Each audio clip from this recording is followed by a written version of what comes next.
Welcome into Clippers Countdown as your LA Clippers are in the second night of a back-to-back. And while remaining in LA, they've gone from Inglewood to downtown Los Angeles back to their old stomping grounds at Crypto.com Arena to face the 33-21 Lakers in their first game post-All-Star break.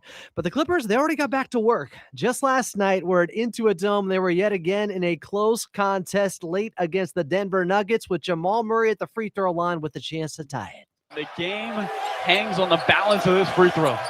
0.9 to play. The free throw for the tie. Murray studies the rim. Fires. Misses! Tip is no good! Clippers hang on against Denver!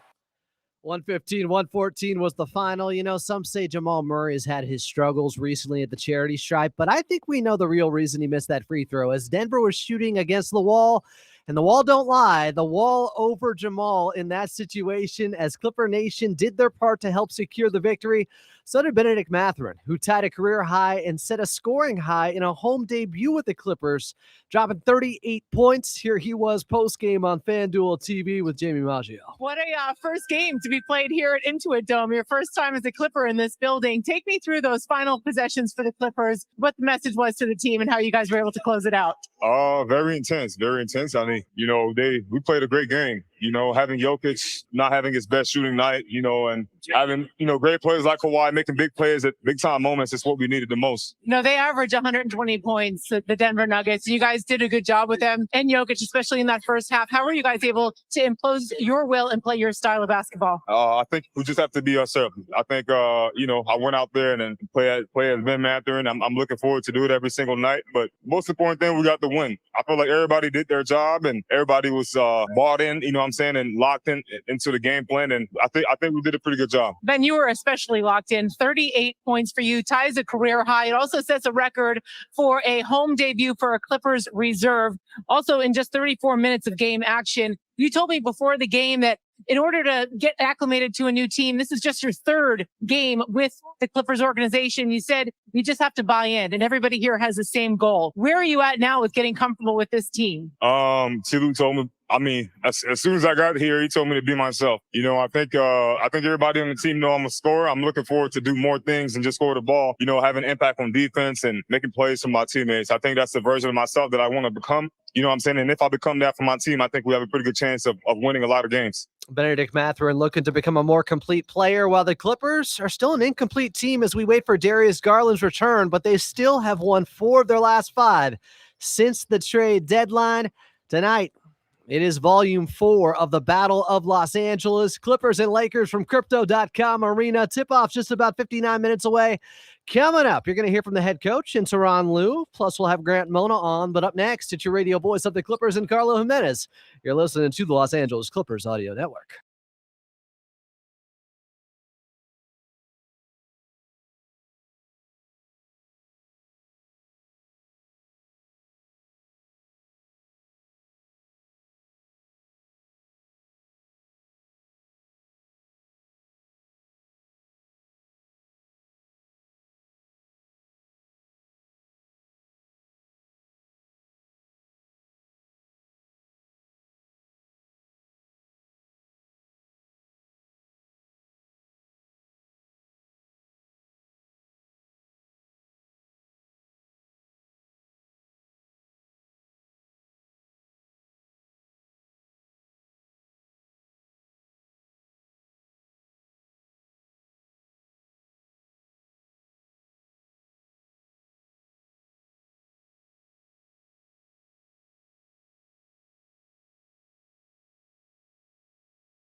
Game 4 of the regular season matchup between your LA Clippers and the Lakers from Crypto.com Arena is tipping off just about 55 minutes from now. Welcome back. I'm Adam Osland. It is Clippers Countdown, the official pregame show of your LA Clippers.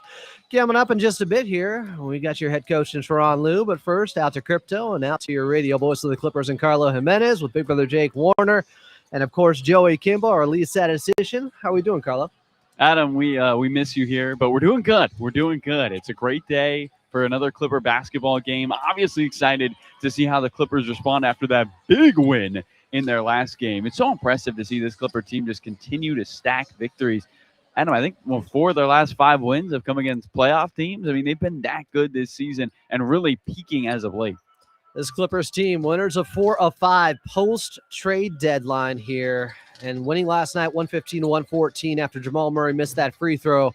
And Benedict Mathurin had his big coming out party for the first time at Into a Dome, dropped 38 points, did it in a variety of ways out there. We were waiting for the scoring to come around after his first 2 games where he did a lot of the little things. Well, he did some big stuff out there offensive-wise last night. He was huge for the Clippers in that game. It just felt like every time they needed a bucket or somebody to get downhill and score the ball, Benedict Mathurin came out with big-time shots in big moments for the Clippers. Got to the free throw line numerous times in that game. 13 free throw attempts. He made 12 of them.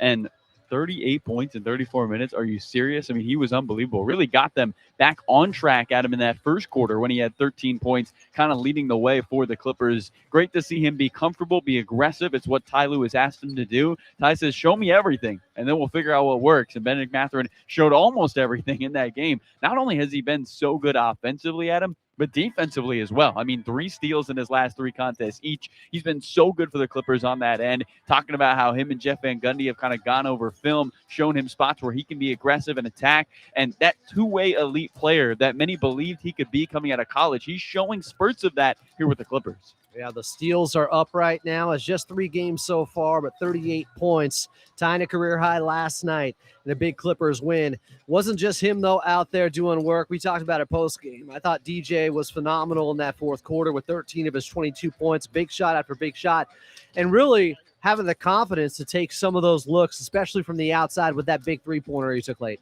Yeah, huge attempts. I looked at the box score this morning, and I go, DJ had 15 shots in 22 minutes. He got him up. He got him up in that game, but every single one of them was big. Just huge for him to be able to get downhill, shoot those open threes. I mean, what he talked about post-game was true, right? If the Clippers are going to leave Kawhi or double-team Kawhi and really help off, try to make things difficult on a guy like on everybody else, Derek has to be aggressive. You have to make the defense respect you from the outside, because not only is that going to open up space for your teammates, but it's going to open up space for Kawhi Leonard to have a little bit more room to operate because people can't as aggressively help off. Huge to see Derek Jones Jr. knock down those shots. I think for this Clipper team to take that next step, him and Chris Dunn have to be good offensively when they're out there with Kawhi Leonard. So if you can get production from just one of those guys on any single night, it can really lead to a victory for the Clippers. Yeah, we talked about it during the ball game. I don't think I mentioned it enough.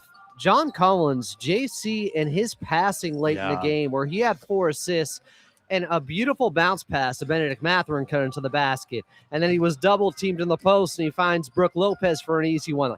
I can't believe some of the playmaking that we saw from John Collins last night. His stats didn't jump off the page in that game. And Collins' finish was just 4 assists, but I think every single one of them were almost Globetrotter worthy. I mean, his ability to find guys cutting to the rim, getting downhill, it's something Ty Lue pointed out in his post-game press conference, that he felt like John Collins was so good at being able to create in that post.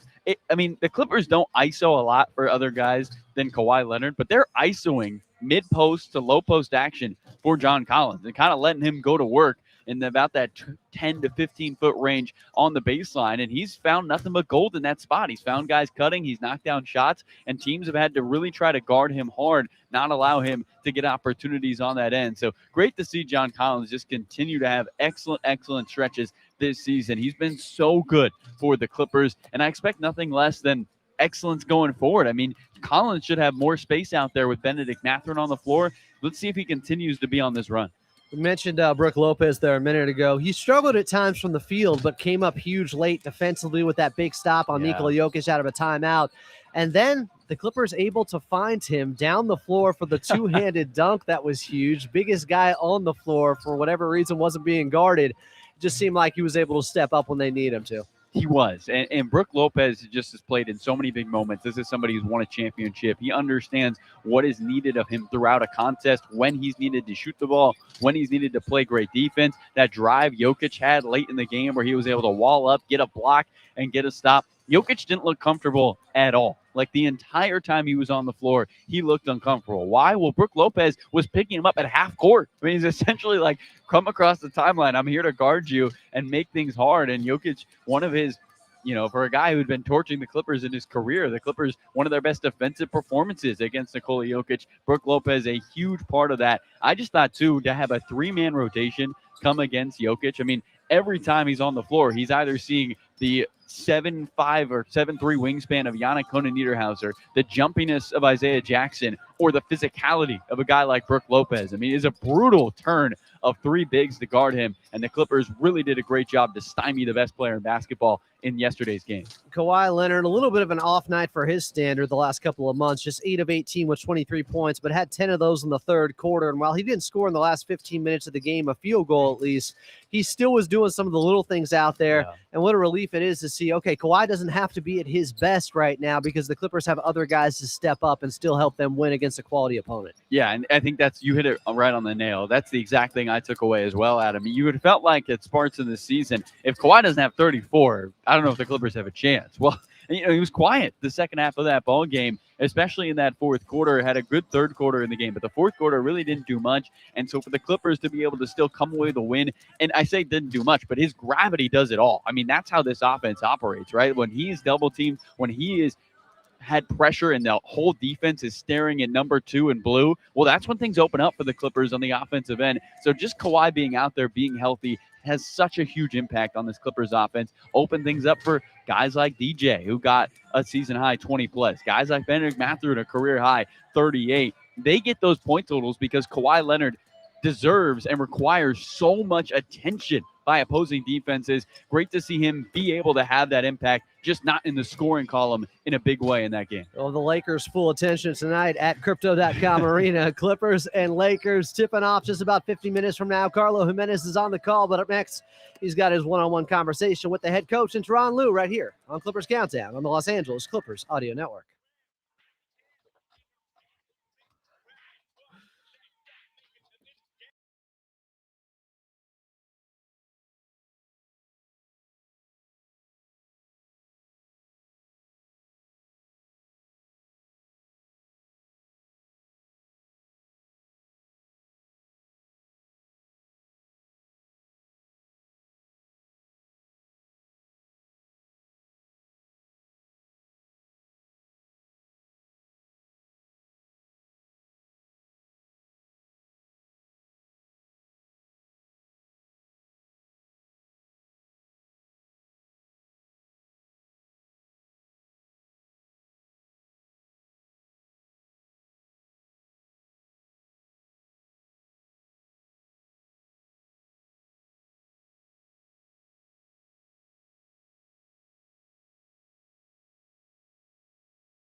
Clippers and Lakers tipping off 48 minutes from now here on Clippers Countdown. Game at Crypto.com Arena. Clippers coming off a big victory, 115-114 last night at Intuit Dome over the Denver Nuggets as Jamal Murray missed a free throw late to tie it.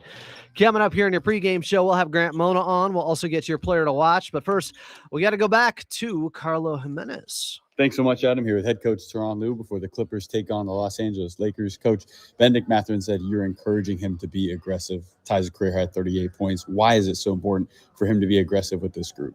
We need him to be who he is. We don't want him coming in, thinking the game and, trying to fit in. Like, do what you do, like I said. And once, we see how you play and what you can do, then we can kind of just, tell you and show you different spots where you can do better or do different things. But like I said, I like where he's at right now, and he's got to continue to keep doing it.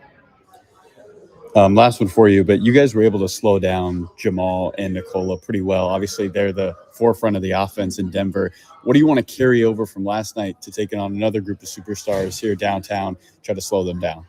It's going to be tough, but I think last night, our ability to get up and pressure the ball. I thought, Derrick Jones Jr. did a great job. Chris Dunn did a great job. And then I thought our bigs, I thought Brooke got up and pressured, Joker when he came across half court. Yannick did the same thing. Isaiah did the same thing. So I think our ball pressure really allowed them to make them work, and they got kind of worn down. Started the offense, a lot farther out than they wanted to. And I thought it was really good for us. Thank you so much. Best of luck. Yes, sir. Coach Lue there pregame with Carlo Jimenez as we're about 46 minutes away from tip-off at Crypto.com Arena. Final game of the regular season between the Clippers and Lakers. Clippers up 2-1 in the regular season series so far. Lakers with the rest advantage tonight, and LeBron James will be available as well. Clippers ready to go outside of Darius Garland still out with that left toe issue. We'll get to more of that in your injury report. But coming up next, we're going back in time in Clippers Rewind. I'm Adam Osland, and this is Clippers Countdown right here on the Los Angeles Clippers Audio Network.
Clippers at Crypto taking on the Lakers tonight. Tip-off is just about 44 minutes away. Welcome back. I'm Adam Osland. It is Clippers Countdown coming up. We'll get your player to watch, but first we're going back in time in Clippers Rewind to February 27th of 2018. So just about 8 years ago, the first Black Panther, #1 at the box office. You know what? I got the wrong one up here. We're going back to 2017 in January. with Sweet Lou Williams doing work against the Los Angeles Lakers. Blake was trying to pick up his second consecutive charge. Back the other way. Oh, my goodness! Lou Williams down the lane, down the hatch, and hello, nasty! Wow! 49-49. The boys in white on the bench for the Clippers on their feet. Wow! As 1 out of 2 go, the rebound goes to Rivers on the baseline. Gives in the left corner to Williams for 3. It is good. Oh, Lou Williams, God bless you. 4 threes for Lou Williams, and the Clippers pulled to within 4. 14 to shoot. Lou picked up by Caldwell Pope. Receives a screen from DeAndre. Turns the corner on the right wing. The Cease party takes it to the house and lays it in. Oh, my goodness. 40 for Lou Williams, and the Clippers lead 118-115. Brian Seaman on the call. We were just getting acquainted with Lou Williams and what he could do. That was early on in his Clippers tenure. Dropped 42 on just 21 shots as the Clippers got a 120-115 victory over the Lakers, his former team. In his career with the Clippers, Lou Williams won a Sixth Man of the Year twice, and that 17-18 season where he averaged 22 a game. As the lead guy after they traded Blake Griffin, he was big time. He's an all-time fan favorite, the underground GOAT, one of my favorite Clippers ever, Sweet Lou Williams. Got the Lakers on that night for 42 points back in January, make it November of 2017. Coming up next, your player to watch. I'm Adam Oslin, Clippers and Lakers from Crypto, and you're listening to the Los Angeles Clippers Audio Network.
Clippers and Lakers from Crypto.com and Arena. Tip-off is just about 38 minutes away here on Clippers Countdown. Still to come, we got Grant Mona joining the show. But first, we got this. This is LA Clippers basketball. Watching this guy play right now is really something. Players to watch. JC saves. John Collins is my player to watch after playing 32 minutes last night. 5 of 10 from the field, 11 points, but led them with 12 boards, 4 assists out there. He was playing hard. He was scrapping. He was doing the little things. That chase down block he had on Christian Brown was huge for this team. Energy plays. He had 3 blocks in the ball game overall in the Clippers 115-114 win over the Denver Nuggets. I just loved the effort, the energy, and just the passion he plays with. He has fit in very well over the last 6 weeks. It took him some time to get up to speed with this squad, but he's playing like they have needed. And John Collins is a big reason for this turnaround, where the Clippers are 21-7, their last 28 games after starting 6-21. They're going to need him against this Lakers squad tonight. Clippers, Lakers from Crypto.com Arena. Tip-off is just about 36 minutes away. Coming up, your injury report, and then Grant Mona right here on the Los Angeles Clippers Audio Network.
Clippers on the road, taking on the Lakers at Crypto.com Arena. Tip-off just about 34 minutes away here on Clippers Countdown. Coming up, we got Grant Mona on, but first, your injury report.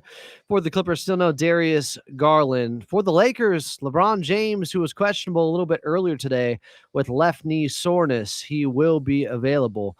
This is the Lakers' first game coming out of the All-Star break. Clippers with a 115-114 victory last night over the Denver Nuggets at Intuit Dome. Coming up next from the Sporting Tribune, it is the great Grant Mona. I'm Adam Osland, and this is Clippers Countdown right here on the Los Angeles Clippers Audio Network.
Clippers and Lakers from Crypto.com Arena. Tip-off 32 minutes away here on Clippers Countdown. Welcome back. It's the official pregame show of your Los Angeles Clippers. I'm Adam Osland.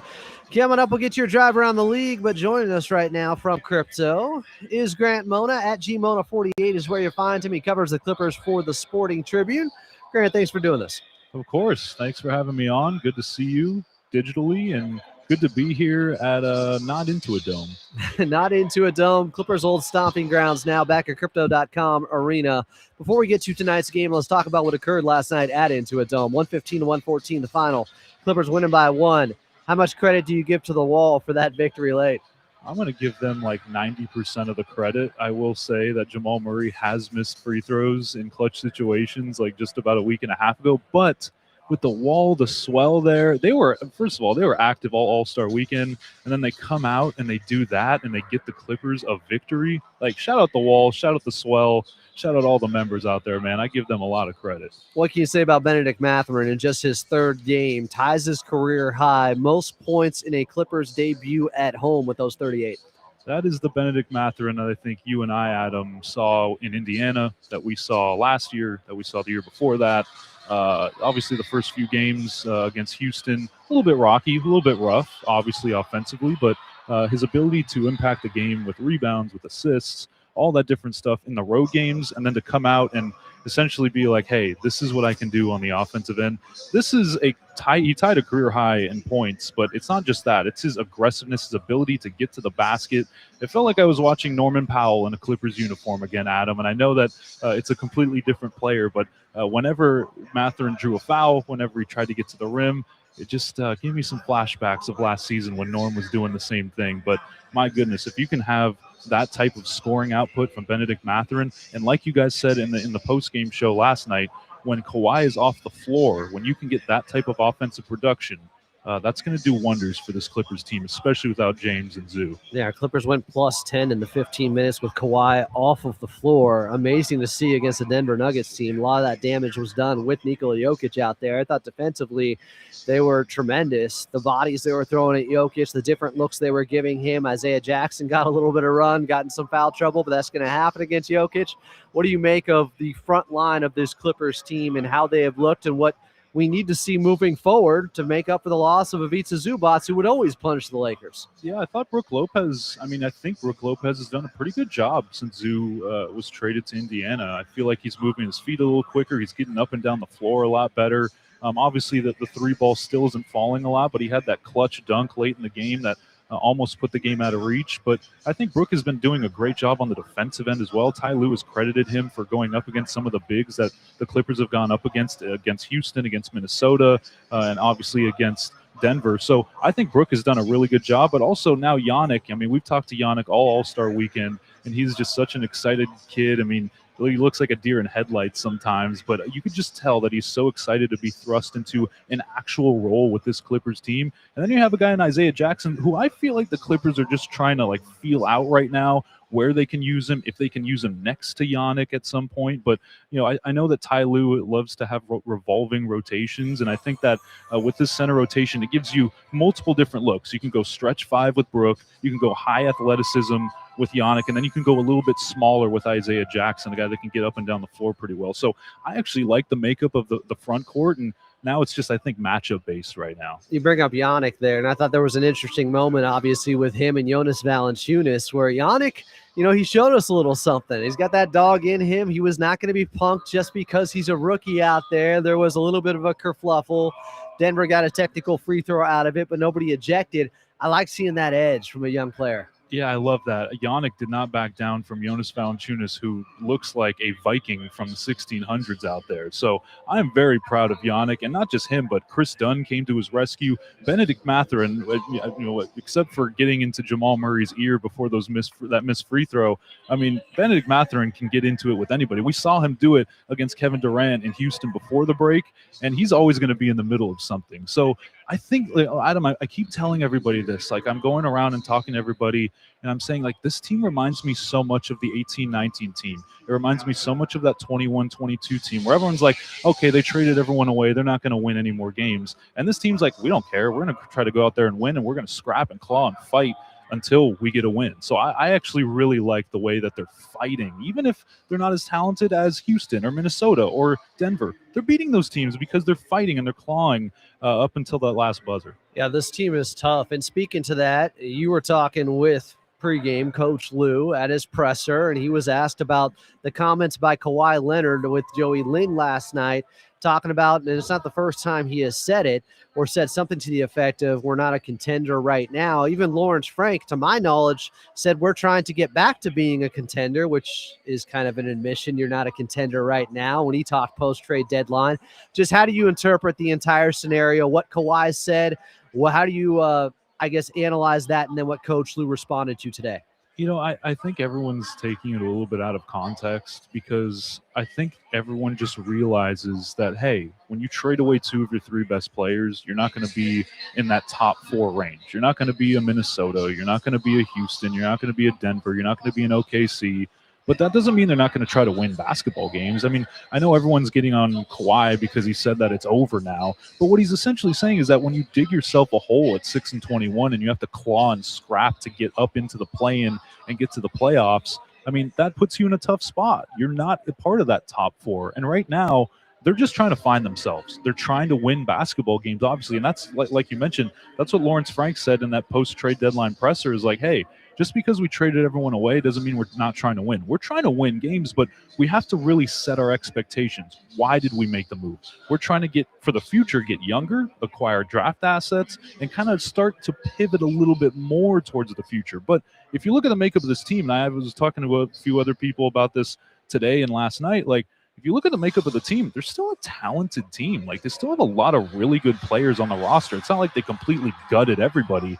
And when you have Kawhi Leonard playing the way he is, and if you get Darius Garland back, and he may not be the same guy that he was in Cleveland a few years ago, but even if he's at 20 a game, 18 a game, along with Mathurin developing, I mean, that's still a pretty good team that can compete with a lot of these teams in the Western Conference. So I think the comments were a little bit taken out of context, where Kawhi just, he kind of understands, like, you don't have PG, you don't have Harden, you don't have Westbrook anymore, you don't have that core group of Norm and Zoo.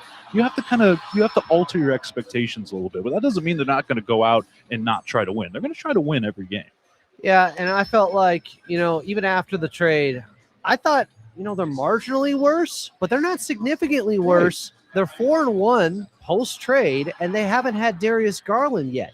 I really think there's a different element to this team because of how much younger they are, because, guys, you got a guy in Benedict Mathurin who's playing for his next contract, by the way. He's a restricted free agent this summer. Guys are highly motivated to prove everyone wrong. And if even Kawhi, you take it as face value and he's saying exactly what he means about them not being a contender, well, does it affect his play at all? No. He's obviously balling out and playing harder than ever, it looks like.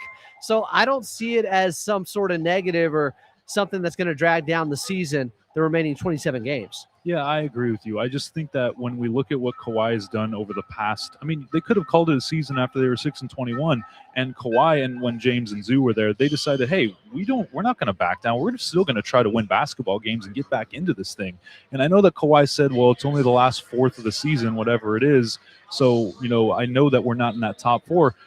They could still get to that 8th spot, Adam. They are, 1.5, 2 games, or even 1 behind the Warriors in that loss column, right? So it's not out of the realm that they get 2 chances to get into the playoffs as opposed to 1. I think everyone keeps thinking that, they're just going to be in the 9-10 range.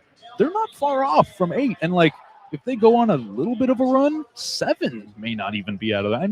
I know that's asking for a lot, but 8 is right there for them to go get. Well, let's say you get in the 7-8 matchup. You got to go to Phoenix for the 7-8 play-in game. If you win that, you're the 7th seed. That's not a terrible place to be. Right. Granted, right now San Antonio's in the 2 spot, and they're inexperienced when it comes to the playoffs. Now, they're a really tough young squad, obviously. Victor Wembanyama, he's in the MVP conversation and everything. But this Clippers team, to Kawhi's point and what he was talking about, where I even pulled the audio after the game in Sacramento, the first game post-trade deadline, where he was like, yeah, I'm not saying we were a contender, but I felt like we could make some noise with that squad and mess up somebody else's season. I still feel like they're in that same place with the guys they brought in post-trade deadline. And Ty Lue said that too. He said, we've talked about it. This team, they know how to compete. They know how to win. And Ty Lue said, if I get into a playoff series, I'm going to try to win that series. Like, I always feel like I try to win. And if Ty Lue's mentality is that, you know that he's going to talk to the players about that. You know he's going to exude that kind of energy into the squad, because when your head coach is not just saying, okay, we're in a tanking situation, oh, we're in a rebuilding situation, he wants to win, and he's putting out the rotations and the players and everything that you need to win basketball games against very good teams. I know the guys are going to listen to that. I mean, Benedict Mathurin literally said that Ty Lue could be his best friend now because of how he's using him. So I think that this team is going to be very competitive. And for all the Clipper fans out there, Clipper Nation, I know that it may seem bleak in terms of being a contender right now. It's a little bit of a different phase, but this team is going to scrap. They're going to claw. They're going to fight. And I think that that's going to be something that you got to keep your eye on, especially with Kawhi Leonard. Kawhi Leonard's a hooper. He's an ethical hooper. He wants to go out there and play basketball, and I think he's going to do that the rest of the year. And if the idea of what they did at the trade deadline and that philosophy was maybe we take a step back to take 2 steps forward down the road, well, they really haven't taken that step back yet. 4-1 post-trade deadline without Darius Garland. We will see where they go from here. Last one for you. What do you make of this Lakers team and the state of Los Angeles Lakers? They're 12 games above 500. You look at a lot of the analytics, though, Grant. You know, a lot of it comes down to their 15-3 in clutch time games. The overall numbers don't look great, but they have come through late in games, which maybe has inflated their overall record. How do you see the Lakers? Yeah, the Lakers are a team that is so difficult to kind of put a grasp on because, like you said, they're excellent in clutch games, but you look at their point differential, you look at their defensive rating, the defensive rating's at the back of the pack. You look at a lot of the things that they do, they're not elite at a lot of things. Now, their defense has gotten a little bit better, but if you look at what their makeup of their team is, if you have Austin Reeves, if you have Luka Doncic, if you have LeBron James, all healthy and active, I still give them a chance to be a contender. I know that they haven't been playing good since January, but I think this Lakers team, and especially Adam, against the Clippers, these Lakers-Clippers games are always absolute cinema. If you have that, Martin Scorsese meme where he says absolute cinema, that's what these games are. So I don't care what the Lakers or the Clippers records are. These are going to be good games. So I expect a highly competitive game tonight. All right, final question. I lied. Your player to watch. I got John Collins in this one. I'm going to go with Derrick Jones Jr. again. I think he had a career night, well, obviously in points. Well, not career night, but a season high in points last night. And I think he's just such an awesome defender. I think he's going to make an impact on both sides of the floor. Grant Mona from the Sporting Tribune at GMona48 is where you find him. Grant, great work as always. Great analysis. We'll talk to you soon, my friend. Good to see you, Adam. Good to hear from everybody. Let's see if the Clippers can get a back-to-back dub. Let's go, as Carlo Jimenez would say. Coming up next, we'll get to your drive around the league as we're just about 18 minutes away from tip-off at Crypto.com Arena. Clippers and Lakers. I'm Adam Osland, and you're listening to the Los Angeles Clippers Audio Network.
Clippers and Lakers from Crypto.com Arena. Tip-off just about 15 minutes away. Welcome back in. I'm Adam Osland. It is Clippers Countdown, the official pregame show of your LA Clippers. Coming up, back to Carlo Jimenez. But first, let's get your drive around the league. Brought to you by Toyota. It's the Here and Now sales event at your Toyota dealer. The clock is ticking. Don't wait to grab a great deal on a new Toyota.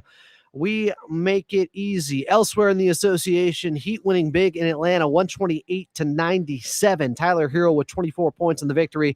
Grizzlies over the Jazz, 123-114 in Memphis. Wizards taking down the Pacers, 131-118, helping out the Clippers a little bit there. Wait a second. No, we want the Pacers to win. Cavaliers winning in Charlotte, 118-113. Jared Allen with 26 and 14 boards in the win over the Hornets. Fear the Fro out there. And right now with 6:55 left in the fourth quarter, tie game in Minnesota.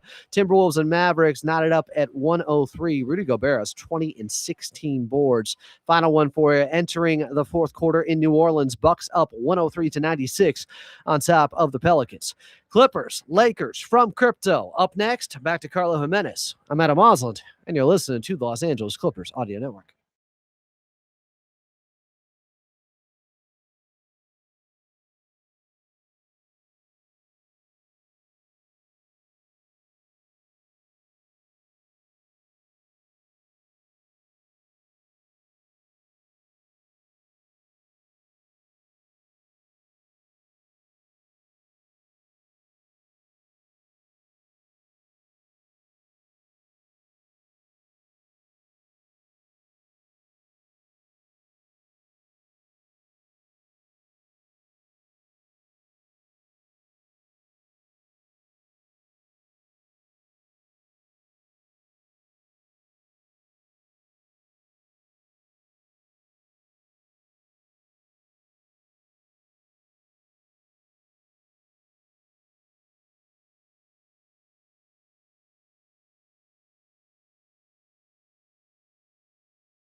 Clippers and Lakers from Crypto.com Arena. Welcome back. I'm Adam Osland. It is Clippers Countdown, the official pregame show of your LA Clippers. Still to come, we'll get to your keys to victory.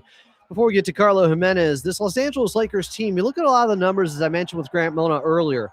They're only 11th offensively. They're much worse than that defensively. They're 23rd on the season, but they have been better. Their last 14 games on the defensive end, the Lakers are 13th in defensive rating. And you would expect them to get better on the offensive end now that the big three are back together. For how long, we shall see. As of right now, it is LeBron James available in this ball game. He was a game-time decision dealing with left knee soreness. But he's back with Austin Reeves off the minutes restriction. Luka Doncic ready to go as well. Lakers have also dealt with some injuries. They've only had those three together for 10 games so far this season. They're 7-3 in those 10 games, but they have a chance to be much better offensively. And I think they're looking at this as an opportunity with 28 games left, the Los Angeles Lakers, to really get on that runway and ramp up, getting ready for the postseason here. So the Clippers will have their full attention in this ball game tonight. And they got to be aware of the fact that the Lakers are going to come out gunning. And we know how Luka Doncic plays when he's up against the Clippers. Let's get back to crypto and back to Carlo Jimenez, your radio voice of the Clippers. Outside looking in on this Lakers team here, Carlo. How do you feel about the state of the Lakers being 12 games above 500? But a lot of that to me is inflated by the fact that they are 15-3 in clutch time this season. Yeah, the best clutch time record in the NBA. And as we know, Adam, as we saw last night, sometimes those clutch games can come to a missed free throw at the line. And it can be to things that maybe aren't controllable. But nonetheless, I mean, this is a Lakers team. Look, their offense has been great, right? They're top 11 offense according to offensive rating. They've been so good on that side of the ball. But they're not a great defensive team, and they've really struggled to find some sort of rhythm on that end. Currently sitting at 23rd in defensive rating. They shoot the ball incredibly well. In fact, here at home, Adam, they shoot it at 51%, which is the best mark in the league. They're an elite shooting team. They get to the free throw line more than anybody else in the NBA. They have the highest free throw rate in the league. But it's defensively where things have been somewhat of an issue. And you thought maybe they would address that in the trade deadline.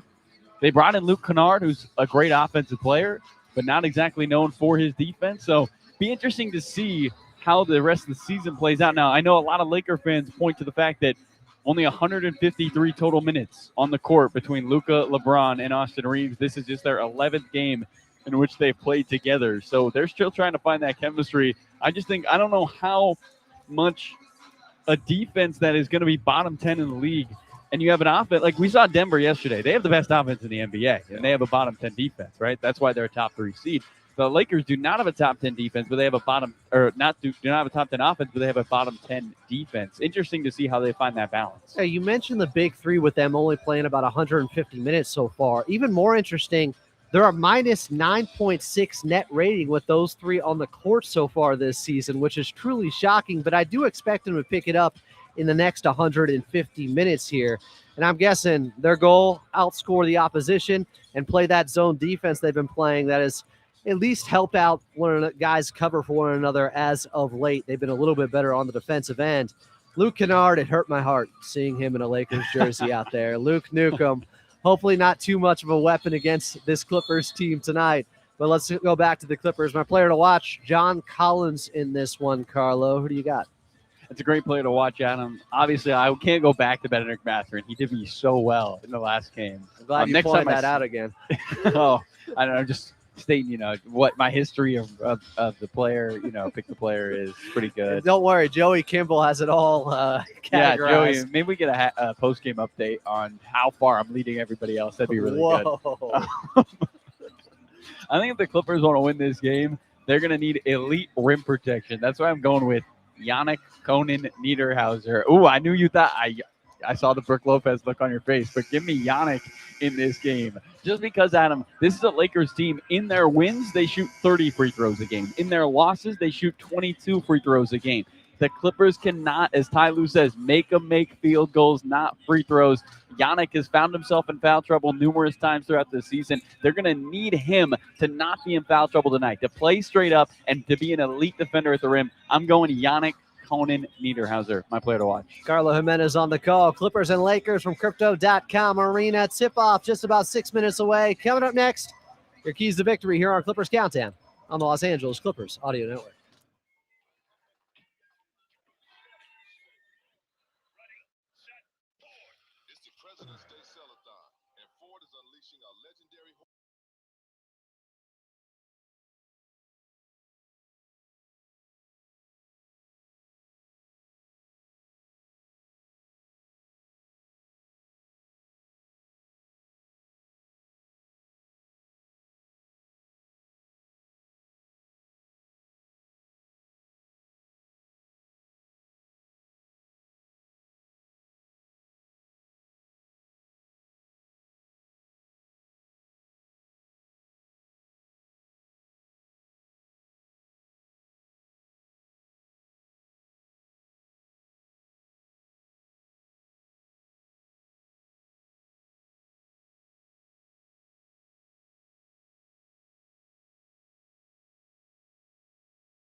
Clippers and Lakers from Crypto.com Arena. Tip-off moments away. Let's get to your keys to victory. Carlo touched upon it a little bit earlier, but the Lakers are first in the league, or tied for it, at 26.9 free throws attempted per game. They've been about plus, 1,500 the last 3 seasons when it comes to free throw differential out there. This is a team that draws a lot of fouls. You got to be aware of that. You got to find ways to defend without fouling. If the Lakers are living at the line tonight, especially with Austin Reeves and Luka Doncic out there, could be a long night for this Clippers team. The defense has to be on point, defending without fouling. Clippers, Lakers from Crypto. Battle number 4 of Los Angeles this season. Carlo Jimenez is on the call next. You're listening to the Los Angeles Clippers Audio Network.